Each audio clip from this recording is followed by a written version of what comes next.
Hi guys. December 31 కదా అని party చేసుకోవడానికి మా కొలీగ్స్ రూమ్కి అయితే వెళ్ళిపోయామన్నమాట.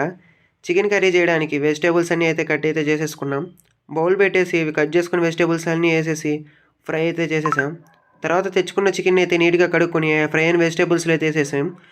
మీకు బ్యాచులర్ స్టైల్ చికెన్ కర్రీ ఎలా ఉంటుందో ఒకసారి అయితే చూడండి. ఆ తర్వాత రూమ్ అంతా తిరిగి కనిపించిన మసాలాలన్నీ వేసేసి చికెన్ అయితే మిక్స్ అయితే చేసేసాం. ఈ గ్యాప్లో రైస్ కుక్కర్లో రైస్ అయితే పెట్టేసామన్నమాట. హాఫ్ అన్ అవర్ తర్వాత తీస్తే చికెన్ కర్రీ అయితే రెడీ అయిపోయింది. ఇదేంట్రా అయితే అరే నీ అబ్బా. ఆ తర్వాత కొత్తిమీర వేసేసుకొని దించేసుకొని బ్లూటూత్లో సాంగ్స్ పెట్టుకొని అందరం ఎంజాయ్ చేస్తూ చికెన్ కర్రీ వైట్ రైస్ అయితే తినేసామన్నమాట. ఈ లోపు టైం అయితే 12 అయిపోయింది. కేక్ తీసేసుకొని టెర్రస్ మీదకి అయితే వెళ్ళిపోయి కేక్ కటింగ్ అయితే స్టార్ట్ చేసేసాం. అందరికీ హ్యాపీ న్యూ ఇయర్. మాతో పాటు పక్క బిల్డింగ్లో కూడా చాలామంది అయితే కేక్స్ అయితే కటింగ్ చేస్తున్నారు. పక్కనే క్రాకర్స్ కూడా వేల్చారు. ఇంకా కేక్ కటింగ్ కట్ చేసేసుకొని కిందకైతే వచ్చేసి బ్లూటూత్తో సాంగ్స్ పెట్టుకొని ఫుల్గా ఎంజాయ్ అయితే చేసేసాం. ఒక 3:30 వరకు నీరసం వచ్చే వరకు అయితే అందరం డ్యాన్స్ చేసేసి పడుకున్నాం అనమాట. నెక్స్ట్ వీడియోతో మళ్ళీ కలుస్తాం. Bye, subscribe.